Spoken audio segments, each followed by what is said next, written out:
May initial findings na ang National Bureau of Investigation sa sarili nitong investigasyon sa mga questionableng flood control project. May ulat on the spot si John Consulta.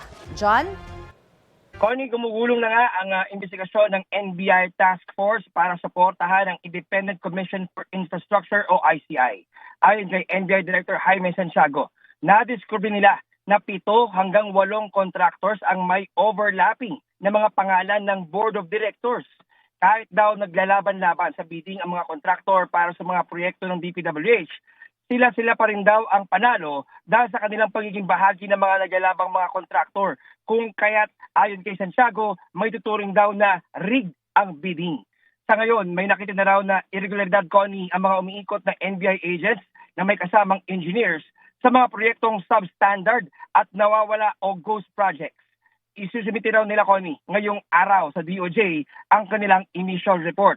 Tumanggi naman si Santiago na pangalanan ang mga taong sangkot sa irregularidad pero sinabi niya na nakita nila ito sa mga lalawigan ng Mindoro at Bulacan.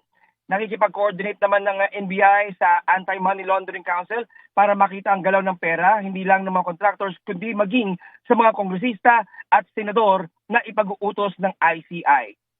Ayon pa kay Santiago, kasama sa mga iimbestigahan daw nila ay ang itatayong NBI building sa Taft Avenue na nagkakahalaga ng 2.4 billion pesos matapos madiskubre nila, Connie, na ang 2 contractor na nanalo sa bidding ay parehong pagmamay-ari ng mga diskaya.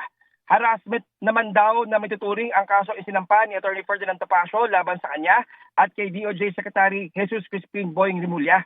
Wala raw nangyaring arbitrary detention sa pagkulong kina Sheila Guo at Cassandra Ong dahil may ipinalabas na warrant of arrest ang Senado at Kongreso laban sa kanila noong mga panahong iyon, kaya lehitimo ang ginawa nilang pag-aresto. Questionable rin umano ang timing at nais lang daw harangin ang posibleng pagpili kay Secretary Rimulya bilang sunod na ombudsman.